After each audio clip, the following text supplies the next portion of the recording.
ನೋಡಿ, ಇದು ಹಾಲ್ಮಡ್ಡಿ ಧೂಪ ಅಂತ ಕರಿತೀವಿ, ಅಥವಾ ಇಂಗ್ಲೀಷಲ್ಲಿ ಐಲಂಥಸ್ ಟ್ರೈಫೈಸಾ ಅಂತ ಕರೆಯುವಂಥ ಗಿಡ ಇದು. ಇದು ಪೆಪ್ಪರ್ ಕಾಳುಮೆಣಸಿನ ಬಳ್ಳಿಗಳಿಗೆ ಉತ್ತಮವಾದಂತಹ ಹೋಸ್ಟಿಂಗ್ ಗಿಡ. ಇದು ನಮ್ಮ ನರ್ಸರಿ ನೋಡಿ, 1,00,000 ಅಂದಾಜು ಗಿಡಗಳು ನಮ್ಮ ಹತ್ರ ಇವೆ. ಉತ್ತಮ ದರ್ಜೆಯ ಗಿಡಗಳನ್ನು ಕರ್ನಾಟಕದಾದ್ಯಂತ ನಾವು ಸಪ್ಲೈ ಕೊಡ್ತಾ ಇದ್ದೇವೆ. ಇದರ ಗುಣಲಕ್ಷಣಗಳನ್ನು ಹೇಳೋಕೋದ್ರೆ, ಇದು ಬೇಗನೆ ಬೆಳೆಯುವಂಥ ಒಂದು ಮರ. 1 ವರ್ಷದಲ್ಲಿ 8 ರಿಂದ 10 ಫೀಟ್ನಷ್ಟು ಹೋಗುತ್ತೆ.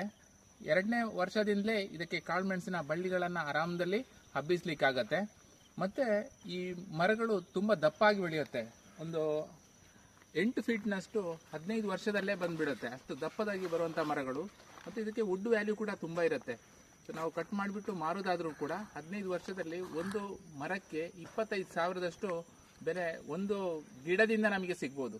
ಸೊ ಅಂದಾಜು 1,000 ಗಿಡಗಳನ್ನು ಹಾಕಿದರೆ ಎಷ್ಟು ನಿಮಗೆ ಪ್ರಾಫಿಟ್ ಬರ್ಬೋದು ಅಂತೇಳಿ ನೀವೇ ಕ್ಯಾಲ್ಕುಲೇಟ್ ಮಾಡಿ ನೋಡಿ.